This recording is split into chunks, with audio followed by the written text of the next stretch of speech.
Hello, and welcome to Engage with Eagle Forum, a podcast to encourage the modern day woman in her vital role in shaping society. I'm one of your hosts, Tabitha Walter, the political director of Eagle Forum, and I'm joined today by our executive director, Kirsten Hasler. Hi, everyone. We've talked a lot about issues at the federal level, but today we're taking a break from that and taking a look into the state level. The state government is really where you can make substantial changes. It is a lot less dependent on bureaucrats and red tape and really gives you a better opportunity to get involved. Absolutely. That's why we wanted to bring on someone who is actively involved on the state level, West Virginia Delegate Kayla Kessinger. As a West Virginia native myself, I'm ecstatic to have her on the podcast. It's so good to hear someone with a similar accent, although I've lost some of mine after moving here. But let me read a little bit about her. When she was elected to the West Virginia House of Delegates in 2014, just before her 21st birthday, she made a huge splash, not only as the top 10 youngest legislators in the country, but as a true conservative. Her conservative values even got the attention of folks in DC, so she has spoken at national events like CPAC.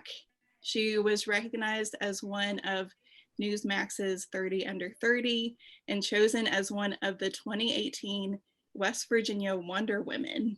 She is currently serving her second term as the Assistant Majority Leader for the West Virginia House of Delegates.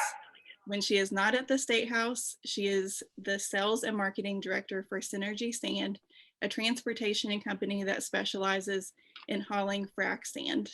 She is also heavily involved in women's ministry at I Heart Church and resides in Mount Hope, West Virginia. Welcome to the podcast. Thank you. Thank you so much for having me. I'm excited to be here. Yeah. So I just want to cut to the chase and ask the most important question first. What is your favorite Tudor's biscuit? Oh, the Mountaineer. Clearly the Mountaineer is the best Tudor's biscuit. It's got, for those of you who are not West Virginia natives and you don't know about Tudor's Biscuit World, it is 10 out of 10, chef's kiss. Every time you go, that you never have a bad experience. The Mountaineer specifically has egg, hash brown, cheese, and the most delicious fluffy biscuit you will ever eat in your life. Like if you want to eat all of your day's calories in one meal, that's the way to do it. Oh, for sure. I miss Tudor's biscuits. My favorite's the Peppy, which is pepperoni and cheese. Very good. I was gonna say, for some reason I was thinking like a British biscuit and not like a Southern biscuit. Oh no. I think because it's called Tudor's. I don't know. Yeah. Oh yeah. all the carbs, all the calories. It's awesome. It's my favorite place.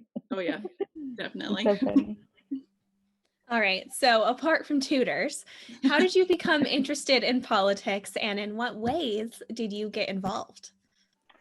So I got interested in politics by way of the pro-life movement.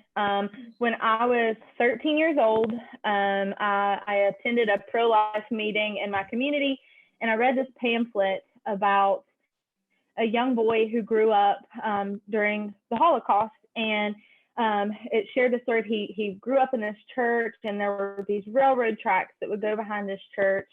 And every Sunday they'd be in church and they would hear the train whistle blow, and then they would start to hear the cries of people on these trains. He was a child, he didn't know, but the adults in the room did know that these were Jews who were being taken to concentration camps and gas chambers.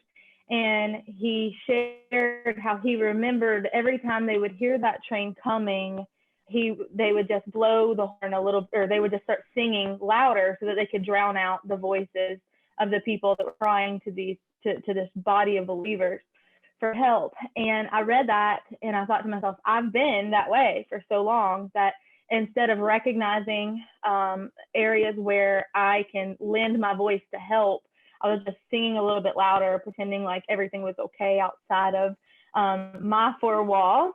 And so the Lord gave me this deep burden for the unborn and for their mothers. And so I started getting involved in the pro-life movement. I became the team president of the Fayette County Right to Life. I was the president of myself. I won by default. I was the only teenager, the only person under the age of like 50 that was involved in the group. But we worked really hard and grew the group fairly quickly. And then in college, I got more actively engaged, and then started attending some Republican executive committees in the area so that I could raise awareness on the issue of life, and sort of got involved that way, and then eventually got recruited to run for office, and here I am. That's so awesome. That just goes to show like how things evolve and how you can just get involved at a small level and then work your way up. So how every state legislature conducts their business is a little different, but let's talk about West Virginia for a bit. They have what's called a citizen legislature because the lawmakers are not full-time legislators. They typically have other jobs outside of being an elected official. They have both a House and Senate chamber that vote individually on bills. Now, bills are introduced by members and considered in committees. It's somewhat similar to the process we see at the federal level, except in West Virginia, it's extremely fast-paced. So, Kayla, can you explain the process a little more in depth from introduction to passage of a bill and what your day-to-day looks like when you're in session? Sure. So you're exactly right. West Virginia is the citizen legislature, which has flaws. It has its difficulties rather than flaws, but it also has its benefits. I think it's really neat when I get to go into the legislative session and you have coal miners, lawyers, teachers, people from all spectrums of life come together, and they bring different perspectives, different ideas, different life experiences to the table, and it really helps us accomplish so much more as a legislative body. And so when we go into the legislative session, usually in January, this year it started in February because we had a gubernatorial election in the fall. But when we go into a legislative session, it's a 60-day legislative session, and it is very fast-paced, very busy. My days usually start no later than 7:30, 8 o'clock at the Capitol. Early on in session, I get to leave a little bit earlier, but as the session progresses, they don't end until very late, 8, 9, 10 o'clock sometimes before I'm even thinking about leaving. But the cool thing about West Virginia is that because we are a citizen legislature, we spend a lot of time in our districts, in our communities. And so we have constituents who bring us ideas for pieces of legislation that we then get drafted and written in bill form. And then it gets assigned to a committee. So a legislative committee that has something to do with whatever topic the bill is on will be assigned that committee. We'll just use, for example, a bill we passed this past legislative session, education savings accounts. So we've had people across the state, especially after COVID, saying parents need more choices, parents need more opportunities instead of being pigeonholed into one option, and really can't even call it an option. It's one thing that they have, and unless they have the resources to put their children in a private school or homeschool, there are no other options. And so we have so many constituents reaching out saying we need better choices, we need more options with our children's education. And so we took that concept, we looked at other states, what have other states done, what are other states considering. We took all of those ideas, had the bill drafted, and it was assigned to the education committee. And so at that point, the education committee will deliberate, discuss, offer any amendments. This particular bill, this is the third or fourth year that we've tried to get the bill passed, and this is the first year that we've been successful in doing so. So that committee will deliberate, discuss, amend that bill, and then if 50%, if 51% or higher of the committee vote to send the bill to the floor, it goes to the floor before the entire 100-member body of the House of Delegates, where we have first, second, and third readings. And so first reading, for those of you who aren't aware is when the members of the body are alerted, like, hey, this bill is getting ready to come up for a vote. You need to make sure you read it. And then the next day it'll be on second reading, and that's the amendment stage. So anybody who wants to offer an amendment is able to do so, as long as they have an amendment turned in before the beginning of that legislative session. They can offer that amendment, and then the body will vote on those amendments. And then the next day will be the day the bill is on third reading. That is where the bill is on final passage. And so at this point, all the horror stories come out and the arguments in favor, and everybody bickers back and forth as to why this is either a really great piece of legislation or a really terrible piece of legislation. And once that concludes, we vote. The interesting thing about West Virginia is it wasn't that long ago, like within our lifetimes, I believe that that votes were actually voice votes only.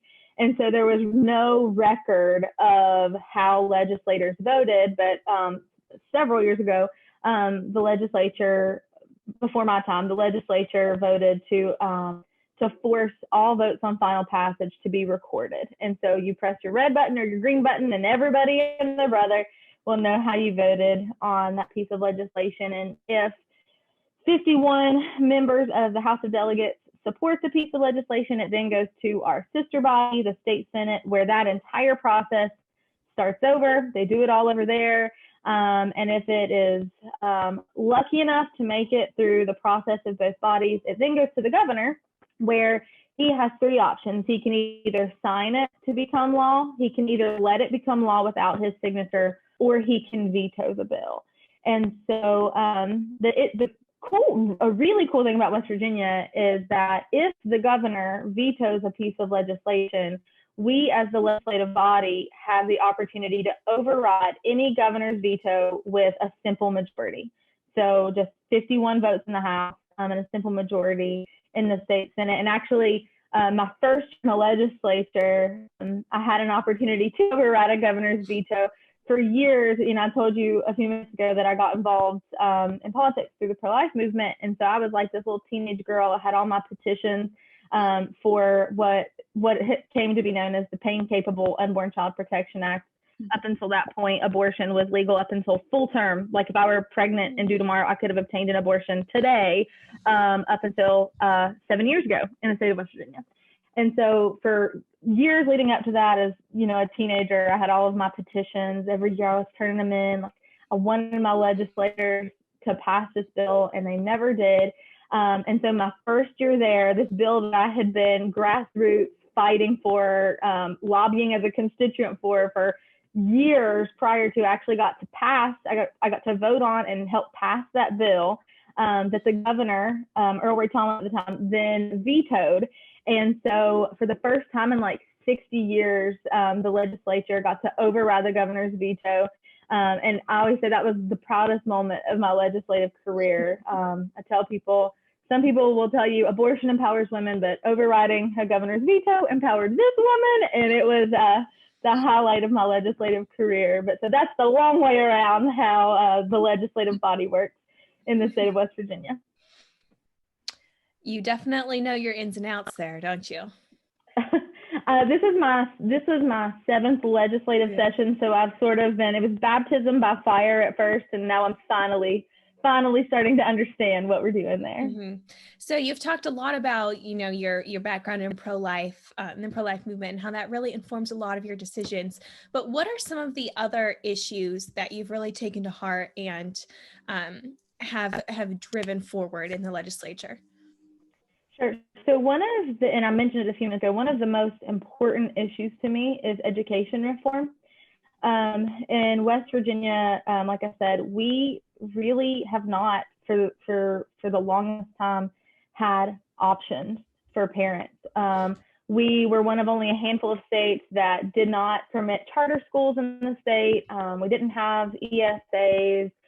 It wasn't until a few years ago when we started the conversation about education reform that we passed a very watered down version of allowing charter schools in the state. We had to come back this year and strengthen that. We passed education savings accounts this year. And so education has been incredibly important to me, and making sure, and not just providing options for parents, but also ensuring that teachers in the public school aren't hamstringed in the classroom, because there's this push, I think, nationally to tell teachers how they have to teach, and specifically what they have to teach, when they have to teach it, how they have to teach it. And I think that really pigeonholes our teachers instead of giving them the opportunity to see what works best in their classroom. And so this summer, a few legislators from West Virginia, we're all going to be working on ways to like in West Virginia, our education chapter is chapter 18A, and it's like a book that's this thick. It's crazy, and it's all these standards that teachers have to abide by, and rules and regulations that are really overburdensome. And so one thing that I'm really passionate about right now, I'm going to continue to work on, is removing some of those burdensome regulations that teachers are just sort of, they have their hands tied. And so making sure they have what they need. Additionally, I'm super involved in the pro-Israel community, and I got involved with, I'm sure a lot of your listeners are familiar with AIPAC. I got involved with AIPAC in 2017, went to Israel with AIES, and came back super passionate about the American-Israel relationship. This past legislative session, we passed anti-BDS legislation, making us, I think, the 31st state in the country that has affirmatively said we will not be complicit with companies whose sole goal and intention is to completely eliminate, delegitimize, and destroy our closest ally in the Middle East, the nation of Israel. And so there's a lot. My first year in the legislature, we passed right to work, which was super cool, as well as we repealed prevailing wage my second year. And that's another thing, is just making sure that government doesn't get in the way of business. What we saw over the last year with through COVID was a lot of government overreach, and it shined a spotlight on something that's been happening for so long. Now, this was to an extreme, but there's so much government overreach when it comes to the way that people can conduct business, not just in West Virginia, but everywhere. And so my goal, my heart is to make West Virginia a better place to live, work, and raise a family. And I think you do that through education reform, making sure that businesses aren't overregulated, and then examining tax reform. That's something that we're discussing right now in West Virginia as well. Yeah, so you pretty much have to be an expert on everything. Well, thankfully, we have excellent staff in the state legislature, and we really can rely on our staff to help us in areas where we're not super familiar with. I always tell people, I love Google, because there's so many times where we're discussing something. Your listeners will probably laugh at this, but so when I was first elected, I was 21. I was very young, very naive. The only thing I ever ran for in life was homecoming queen, and you can't buy elections with cookies. That's like a crime in West Virginia. You used to be able to buy them with moonshine, but we stomped that out pretty quickly. It was sort of, like I said, baptism by fire, learning, just learning as I go. And what I found was I was sitting in committee one day, and we were discussing something that dealt with growlers. I don't know if you've ever heard of them or not. And I was sitting in committee, and I was thinking, I have no idea what the heck a growler is. And I was too embarrassed to raise my hand. I'm like, I don't want these people, like, I'm probably supposed to know what this is. Like, I don't want to ask. And so I just quickly grabbed my phone and was like, what is a growler? And I was like, oh, just like a moonshine bottle. Like, I know what that is. So, but you learn a lot. That's one thing that I have loved about serving in the legislature, is you learn a lot about a lot of things. And so it's always a learning. There's a learning curve, but it's absolutely it's worth it. So you had mentioned the extreme federal overreach that happens in West Virginia. Can you expound on some of those issues and where you're seeing that and how it's affecting the residents there? Absolutely. So, interesting fact about me, before I got involved in the legislature, I worked in the coal industry. I worked for a coal contracting company, and we hired supplemental labor for the coal mines. And about 2 years into the legislature, I became what I call a casualty of the war on coal. I lost my job. I had to call over 70 men who were working for us at the time and tell them not to show up to work the next day, hearing their babies crying in the background, knowing they have bills to pay and they have to put food on their table, and all they've ever done their whole life was mine coal, and they didn't have that opportunity. And the reason that I lost my job, that these men lost their jobs, this company went out of business, and it left so many families stranded with nowhere to go, was because of government overreach. We had a president for 8 years who didn't like coal. He made it abundantly clear that he did not support the coal industry, and they started implementing, the Clean Air Act and forcing power companies to sort of to diversify and stop using as much coal and start using more renewable energy.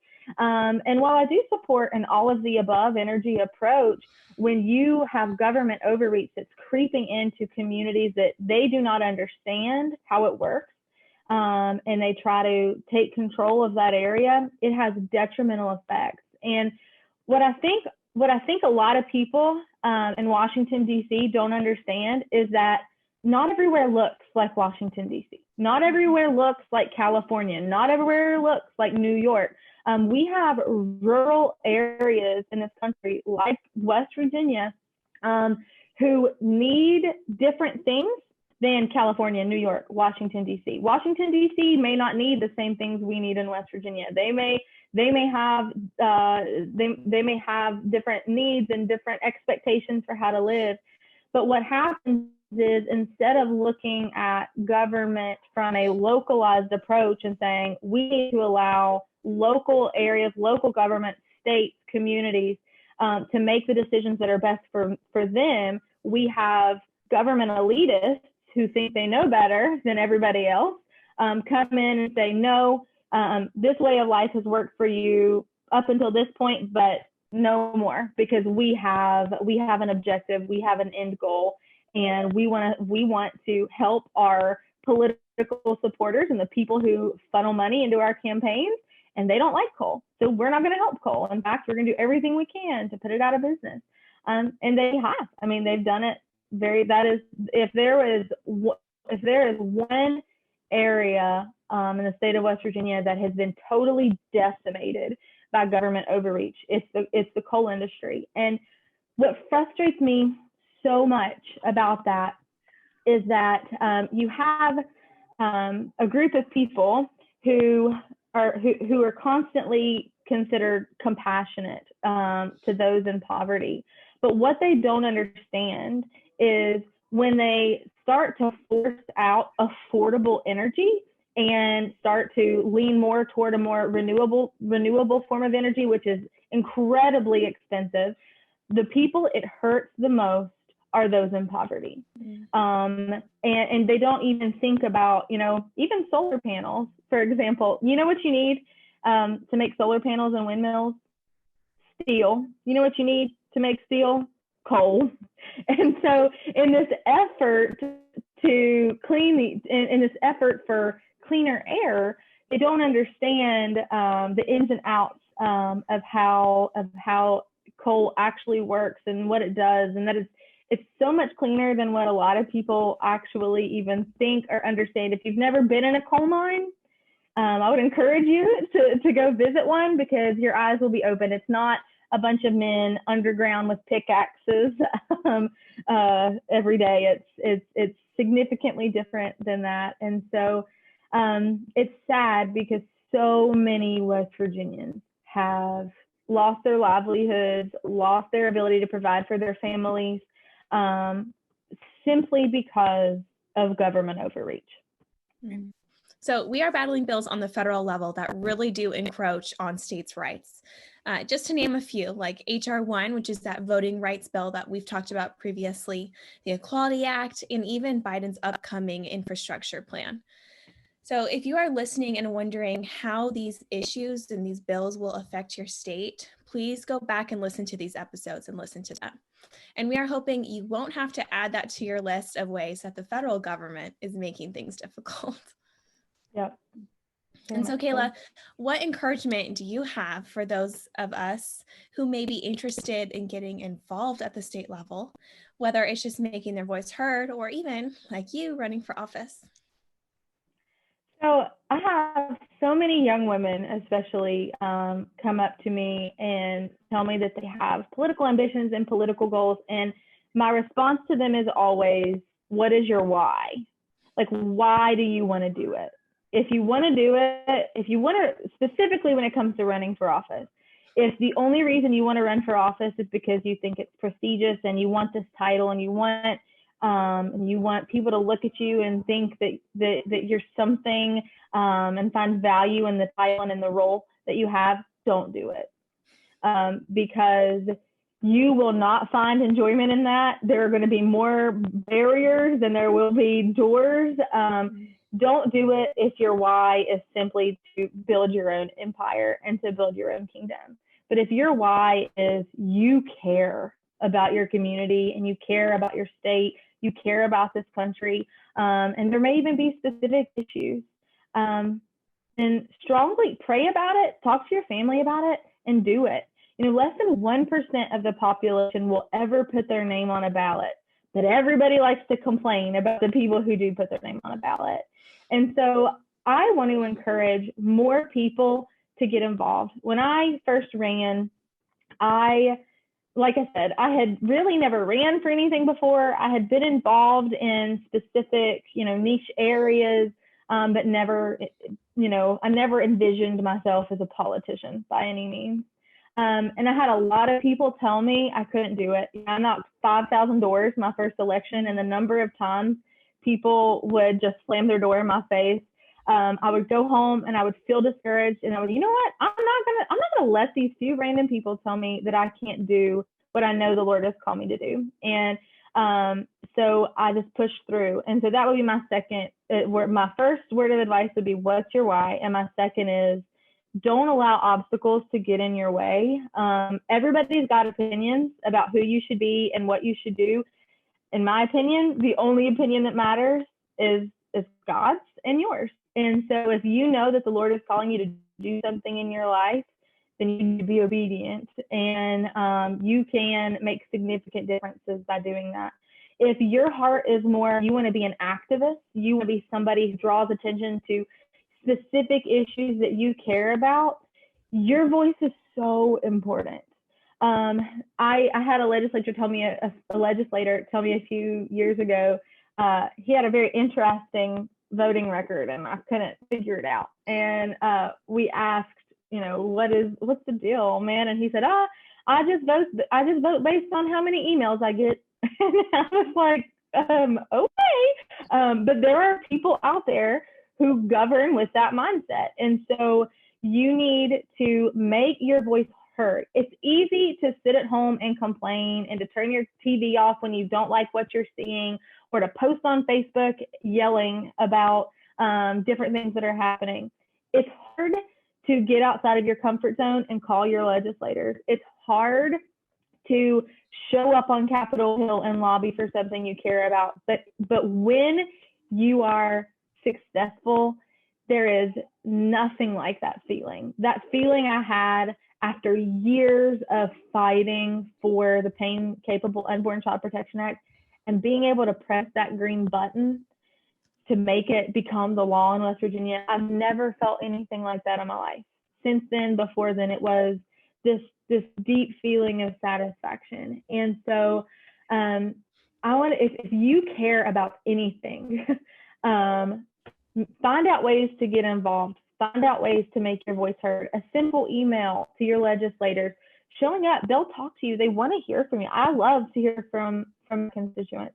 And then if you're more of like a political person, if you're less policy oriented and more politically oriented, then find candidates whose platform you believe in and knock doors for them, make phone calls for them. Because at the end of the day, The only thing that is going to cause significant shifts in this country are you and me and the people who are listening to your podcast.